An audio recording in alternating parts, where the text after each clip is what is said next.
విరిగిన మనసుతో ప్రార్థింతును, నలిగిన హృదితో సేవింతును.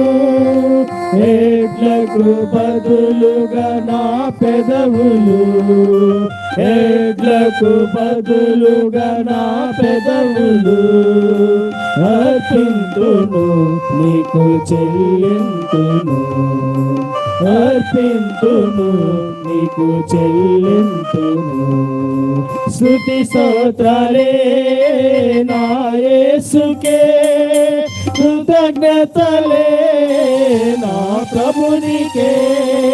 స్తుతి స్తోత్రాలే నా యేసుకే, కృతజ్ఞతలే నా ప్రభునికే. ఏమిచ్చి నీ